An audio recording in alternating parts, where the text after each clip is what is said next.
It's much more than that. And even when you talk about the origins of the football club, so why I think, again, it was easy for me to be embraced. The club was originally born to feed the poor immigrants, the Irish in Glasgow. That was the reason the football club was formed, right? It was established as an institution that, yes, they're going to play football, but it was really then to make money to feed the poor. It was for charitable purposes. Now, I didn't know that. My football club, South Melbourne, Alice, is exactly the same reason it existed. It existed to help Greek migrants adjust to life in this new country where it was really tough. And that was the essence of Celtic. So I understood their story. I had the same experience, and I understood the football club. And so when people sort of attach themselves to that, then it's not just them being supporters. Like you said, you're a supporter of. I became a supporter of the Carlton Footy Club because I just love the footy club and I wanted to support them. And at the time, I think I probably told you in the podcast, Jezza was and because he had a different name like you. Correct. And I go, if they can say Jezzalenko, they can say Postecoglou, mate. So, I loved and I fell in love with Carlton, but I was a supporter of Carlton. The people who follow Celtic are not supporters. This is generational stories passed down almost like a family heirloom, that this is your football club and nothing changes, and nothing is more important apart from your family than your football club. I see that even today, that grandfathers or grandmothers with their fathers, with their grandkids, all as one, going to the stadium, and it's a ritual for them. It's everything in there. Like I said, it's an extension of their family. They will sit down at the beginning of the season, look at the fixtures and plan key family events around them. You do not have a christening on a wedding, or a wedding if Celtic are playing at home, mate. It just does not happen, And then that extends to that if the team wins, your week's great. If the team loses, then, you don't want to leave your house. And me being sort of the figurehead of the club now, in terms of, I feel that responsibility, and I felt it from day one, but I also understood it because it was my sort of childhood. I understood what that football club, because for me, South Melbourne Hellas was not just my football club. It was more than that. It was my father, and particularly for my dad, it was his coping mechanism with living in a foreign land, not understanding it, because he could go to the soccer on a Sunday, be surrounded by like-minded people and feel at ease, talk about the week's troubles, and then go back out and do the grind again on a Monday. And that football club was more than just us supporting it. It was, it was an extension of our family, and that's what Celtic is. So, when I took the job, I knew that responsibility, and it weighed not heavily on me, but I understood that if I could bring success to this football club, it's something meaningful. It's not just, parading a premiership flag, or it's more than that. It's people.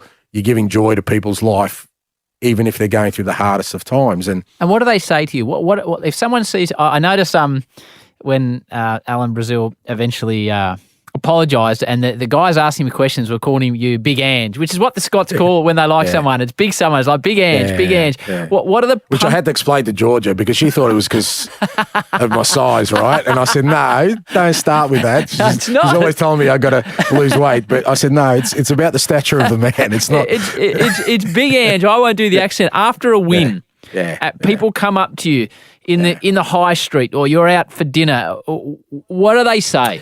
Yeah, it is. My world's changed, mate. We literally cannot go out for dinner. We've got to really sort of choose how we kind of live our lives now, just mainly for the boys as well. But they're just really, and everyone's been brilliant towards me. They're just so thankful, and you get really humbled. I do anyway, because they want to thank me for what I've done for their football club. It's not just about winning. It's about the joy and watching the team play and what it's done to their lives. And you're right, whether I've got little kids running up to me saying, look, it's Big Ange, or it's older guys Georgia, as I guess most wives these days, their shopping's not limited to going out. She does it even when we're at home now. The UPS guy or the whatever they're called, DHL guy's favorite, one of our best mates because she's always shopping for stuff. But she was actually in Greece and we got some stuff delivered, and I was home at the time because I was back working, and she was with the kids in Greece, and I had to sign for it. So I signed for it from the DHL guy, UPS, I don't know who it was. And he was obviously a Celtic fan, so he was a bit chuffed that I answered the door, and I signed it and left. And Georgia got the receipt the next day, and she sent it through to me, and it had accepted by Big Ange. So it was brilliant. They're really It's like I said, it's really humbling. I'm driving down the freeway, people are taking photos, and I'm imploring them to be careful. I'm literally walking out my door, and people are coming up to me, and the Scots are really friendly people, mate. Just about everyone I meet invites me over to their place for a nice dinner. Just come over, no problem.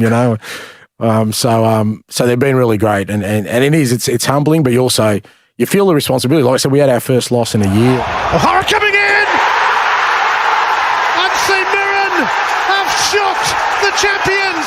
St Mirren standing firm again. Well, don't you just love it when a plan comes together? And Stephen Robinson's plans did for St Mirren. It weighed heavily on me because I know that we don't have a game for 2 weeks, and they've got to sit on that, and our supporters have, they're not going to have that sort of buzz in their life that we've been giving them for the last year, and you want to address that as quickly as possible. I can't keep you for too long. The derby, obviously. Yeah. Celtic versus Rangers. It took me a while to figure this out. I think I got it right. Your first derby was at Ibrox, and you lost 1-0. But then your first at Celtic Park, 3rd of Feb 2022, a home game, you win 3-0. Yeah, it's a fabulous atmosphere, Ian. And I think Rangers have set a good pace at the top of the table. But with a win tonight, Celtic can match them and even go in front of them. I think that's the target for the home side. Tate. He's gone and scored again! After his wonder goal at Hearts! That is the way to start a derby! Let's have the odd moment. That is that. Celtic have beaten Rangers for the first time in over 2 years, and they did it in style, and that's the Ange Postecoglou way. I can see you smiling about it now, which is cool. What does that game mean at home? Yeah, so it was a special game for a number of reasons. As you said, our first game was at Ibrox. Were you prepared for what it is?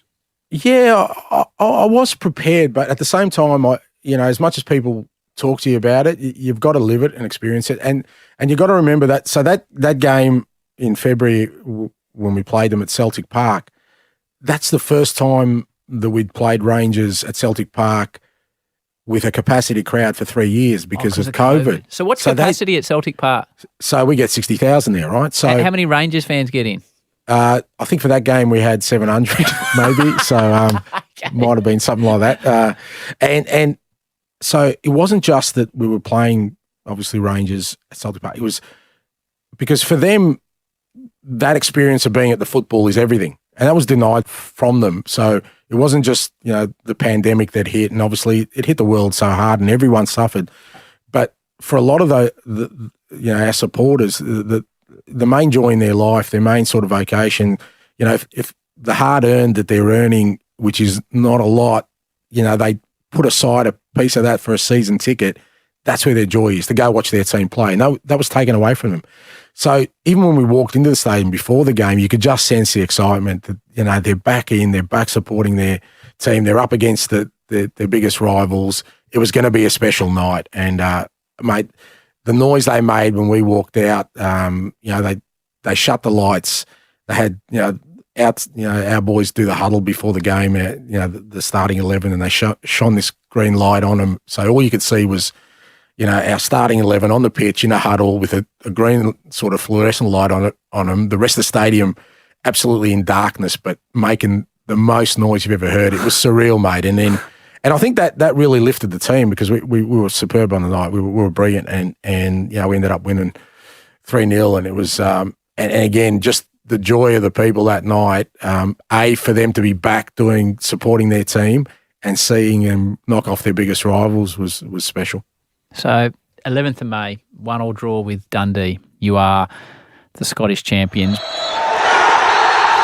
Celtic have rubber-stamped the title. It's a remarkable achievement for Postecoglou, who had to fix quite a few things after the events of last season, but it was a quick fix, and tonight they have provided the necessary official confirmation that Celtic are champions of Scotland. Let's talk about when you're crowned at home. You beat Motherwell 6-0. Farewell to Tommy Rogic.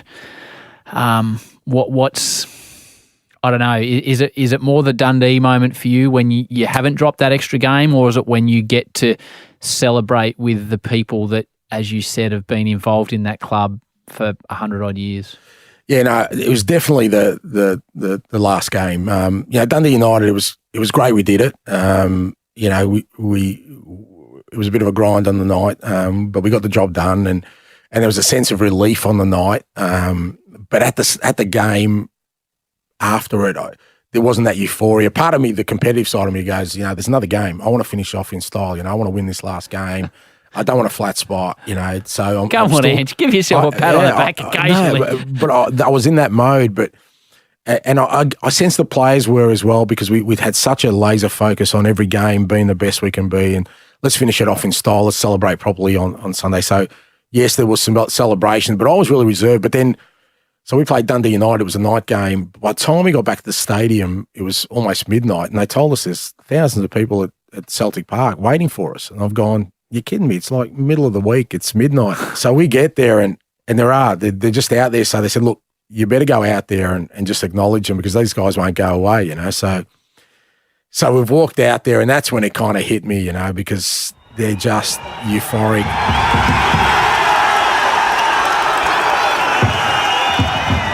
I want to say thank you from the bottom of my heart for all the support you've given me, the players, and everyone else. And we'll enjoy tonight, and then we'll come back Saturday, and we'll enjoy it again.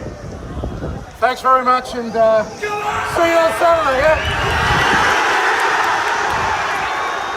And even the players sort of are taking photos just to bear witness. They've got some evidence of the night, and from that moment on, I kind of really understood it and embraced it. And I did. I made it a mission of ours. I said that last day, it's got to be special, boys. We're gonna smash this. We're already champions.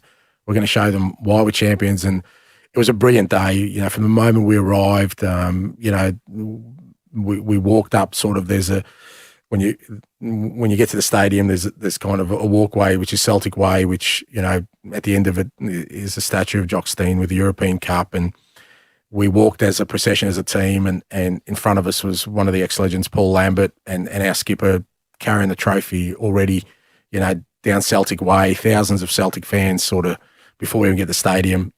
We play the game. I kind of know it's Tommy Rogic's last game. We've announced it, and another player, Nero Biton, and they had a great day, and it was just a huge celebration. We like I said, we smashed it on the day. We won 6-0, and it was a special day. And as Postecoglou will be looking for a performance to go with the party. Kyogo makes it pay for it. You just knew an earliest goal was inevitable on a day like this. It's time to get the title-winning party really going. David Turnbull, who's found his way through. Celtic Park is the home of the champions again. The final day of the season, a far cry from the opening day. A remarkable transformation is complete. A job well done, very well done, masterminded by Postecoglou. It was a special day, and then afterwards, I got Georgia and the boys on the pitch, and we're walking around the pitch, and I'm sort of clapping the supporters and just seeing the faces on them, and it was a really special time. I got a photo of us as a family, like in the middle of the ground with the supporters behind us, it's a treasured memory. They're singing your name, mate. Like they're singing your name.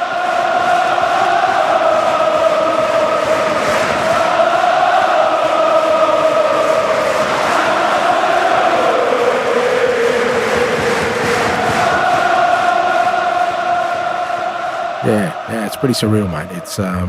It's they've done well to get Postecoglou into a couple of songs. To be fair to them, that was a challenge for them. But the thing that I think I watched it again this morning, Ange. I'm smiling about it now. When we originally did this podcast, I told you beforehand that we hadn't met each other, and in your press conferences, you're often your eyes are down, and you're quite a reserved chap. We had that discussion.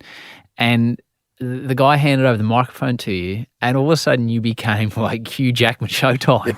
Champions, that's who we are. And for you, the best on the planet, unbelievable.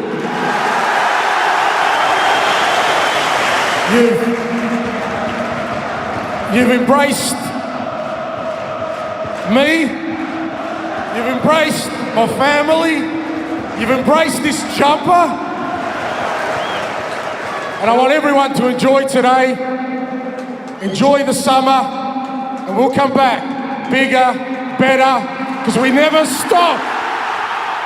And you were talking about we're the champions, and it was the most heartfelt, emotional, captivating speech I've seen for a long time in sport. I don't know if you prepared it, but it was just...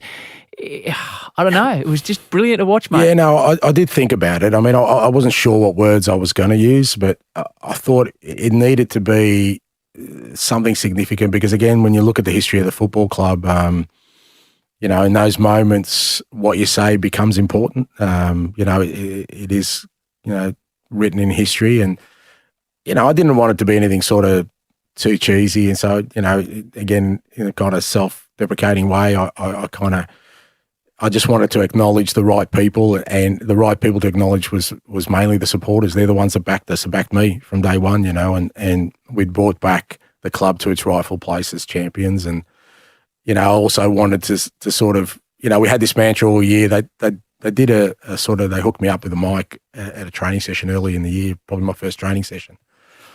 And there was a bit in it where I kind of really emphasised the kind of team we were going to be. And the mantra behind it was we don't stop. We will never stop. The opposition might stop. They might take a breather, but we do not stop. And it kind of became our theme for the year. And, I wanted to make sure that I finished with that. And kind of that was the last thing I said, we'll be back next year, bigger and better, and because we do not stop. And the crowd sort of understood that, this is who we're going to be from now on. This is the kind of football club we're going to be, the way we play. And I thought it was important. It's come back to bite me a little bit because Georgia reckons I took because I said we're going to come back bigger and better. She reckons I've come back bigger, so I'm under the pump. So it's come back to bite me. I took it literally. It's big edge. So, but yeah, I thought it was important, and like I said, it was a great day, and it's one I'll forever cherish. People talk about finding your passion, and it is. It's so important because if you find your passion in life, then you are so much more incentivized to be the best you can be, but embrace the hard work of it. I'm a big believer in working hard. Whatever you want to do, and even more so if you're passionate about it. Sometimes people think because you find your passion that it's somehow easier. No, it's harder. And embrace that. Just work hard. They're the values I've taken off. If there's one thing I've taken from my father more than anything else, he just worked hard, and he worked hard for his family, not for himself. And I've taken that on board. And as much as I love what I do, and there's great, I get great benefits, and for myself, for my family, I embrace the fact that I love working hard as well. I think there's nothing wrong with that. And if you're a young kid, you can overcome everything if you're prepared to just work hard at it. There shouldn't be anyone who can stop you from being who you want to be if you're prepared to put in the effort. No rejection, no other person's opinion, no obstacle in your way will stop you if you put in the effort. And that's what it requires. There's too many people trying to sell you, the easy road or some magic formula that'll get you to where you want to get you. it doesn't exist. Every successful person that I've spoken to or I've encountered in my life, and that's not just success in monetary terms or in profile, just people who are the best people that can be, and some of them are my closest friends. They've just done it through sheer hard work, nothing else. You know, they've committed to something and they haven't let anything stop them getting there, and they haven't tried to find a way to go away from that. So if you're a young kid, whatever you want to accomplish in life, you know, put in the effort. Just the rewards will so much outweigh whatever the cost may be if you really just work hard at it.